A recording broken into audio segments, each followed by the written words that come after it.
Dinheiro, muito dinheiro. O valor do débito dos 500 contribuintes com as maiores dívidas ativas com a União soma mais de 390 bilhões de reais.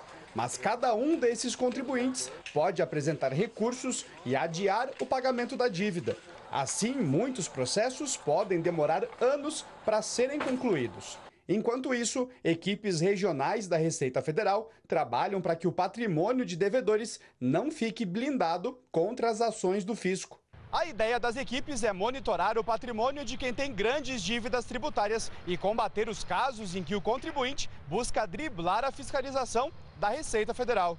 Essas equipes elas vão ser estruturadas regionalmente, né, nas várias regiões da Receita Federal, dentro das suas unidades e na busca de monitorar os contribuintes, né, desde o nascimento do crédito até o pagamento, ou seja, se há o patrimônio para saldar aquilo, se durante a cobrança, nesses passos de cobrança, esse patrimônio não se desfaz e quando chegar efetivamente o momento da cobrança, a gente ter e o contribuinte não saldar o crédito, a gente ter como cobrá-lo como garantido, defendendo o Tesouro Nacional. Quando a dívida tributária é maior do que 2 milhões de reais ou representa 30% do patrimônio do contribuinte, os bens são arrolados pela Receita Federal para garantir a liquidação do crédito tributário de devedores. Neste caso, para vender um imóvel, por exemplo, o contribuinte precisa avisar a Receita Federal.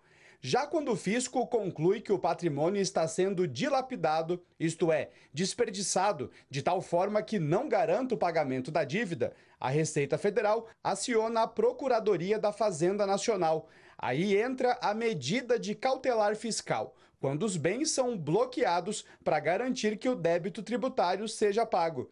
Levantamento da Receita aponta que mais de 104 bilhões de reais de bens e direitos de 11.500 contribuintes já foram arrolados e quase 15 bilhões de reais foram alvo de medidas cautelares fiscais. Há ainda 3.800 devedores sob investigação para a adoção de medidas legais. Eles respondem por 380 bilhões de reais em dívidas tributárias. Um método muito comum, muito conhecido, é o método do alaranjamento, né? Então, passo uma empresa para uma outra pessoa sem patrimônio e me escondo, né? E deixo o débito nessa empresa. Então, essa empresa não tem patrimônio, fica com aquele débito, a gente não tem como cobrar. Outro método é, por exemplo, a venda irregular ou a transferência de patrimônios, de imóveis ou bens móveis, de sorte que a empresa acaba ficando com um patrimônio abaixo do débito que ela é responsável.